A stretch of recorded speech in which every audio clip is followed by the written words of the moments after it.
L'islam, un plan clair pour guider l'homme. La religion musulmane est un système complet de valeurs de référence qui constitue dans son ensemble un mode de vie harmonieux avec la nature humaine, car compatible avec sa nature originelle, saine, sa fitra, qui alimente sa spiritualité et respecte sa dignité. L'être humain n'est pas considéré comme ayant été créé pour une raison futile ou encore par hasard. Au contraire, il a été créé comme lieutenant de Dieu sur terre, ayant pour mission de la développer et d'accomplir sa mission. Il est chargé d'accroître ses capacités, de purifier son âme et d'y adorer son Créateur. Ainsi, il est essentiel que l'homme apprenne parce que le savoir est la voie pour connaître ce qu'il doit faire ou ce qu'il est tenu d'accomplir. Il lui est essentiel d'avoir la foi dans ce qu'il apprend, car c'est la foi qui conditionne le bon comportement eu égard aux enseignements appris. Beaucoup de gens prennent les lumières de leur esprit et leur raison comme guide pour éclairer leur chemin. Cette lumière seule est insuffisante. Elle ne renferme pas tout. Et quand bien même une partie de ces lumières pourrait être atteinte, toute leur spécificité ne le serait pas. C'est pourquoi la miséricorde divine lui a accordé la valeur de la religion, comme voie de guidance à tous les hommes. Le Coran utilise le mot din dans le sens de Millah et Diyana, signifiant la voie à suivre et la religion à adopter, comme dans le verset « À vous votre religion et à moi la mienne » dans la sourate Al-Kafirun. Il vise aussi le fait de vouer un culte exclusif à Allah volontairement et par crainte révérentielle, comme dans la sourate Al-Ankabut, qui dit « Quand ils montent en bateau, ils invoquent Allah lui vouant exclusivement leur culte » verset 65. Le terme din renvoie ici à l'obéissance. Ainsi, dans le verset de la sourate Al-Bayyina, il est dit « Il ne leur a été commandé cependant que d'adorer Allah lui vouant un culte exclusif, d'accomplir la salat et d'acquitter la zakat. Et voilà la religion de droiture. » Dans un autre passage coranique, le mot din renvoie à l'islam, la religion divine révélée qui englobe la foi, l'action et le comportement. Comme dans le verset, certes, la religion acceptée d'Allah, c'est l'islam. Surat Ali Imran, verset 19. Ou encore, verset 132 de la Surat Al-Baqarah, certes, Allah vous a choisi la religion. Ne mourrez point, donc autrement qu'en étant soumis à Allah.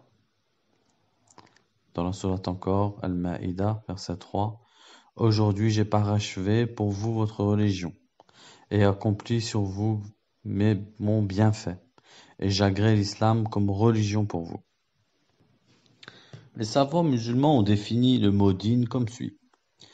La religion musulmane est un choix divin conduisant les gens qui réfléchissent et qui l'ont choisi, à la réforme vers le bien d'ici-bas et à la réussite dans l'au-delà.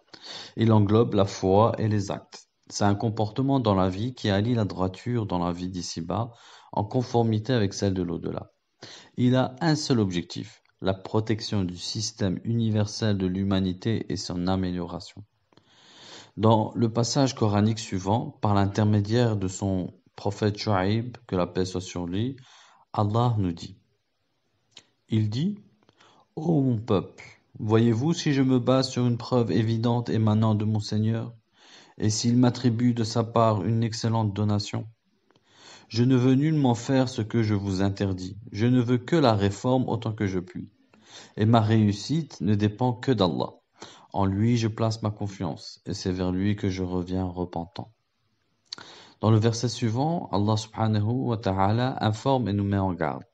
Si vous vous détournez, ne risquez-vous pas de semer la corruption sur terre et de rompre vos liens de parenté? Surat Muhammad, verset 22. Et dans la Surat Baqarah, verset 205, dès qu'ils tournent le dos, ils parcourent la terre pour y semer le désordre et saccager culture et bétail. Et Allah n'aime pas le désordre. La religion musulmane s'est adressée à l'esprit humain et lui a demandé de réfléchir, de méditer et d'analyser les phénomènes naturels comme étant la preuve de l'existence d'un créateur, gestionnaire, afin aussi de confirmer la stabilité des règles universelles, soit les règles naturelles de la matière, de l'âme et de l'histoire, que nous pouvons découvrir.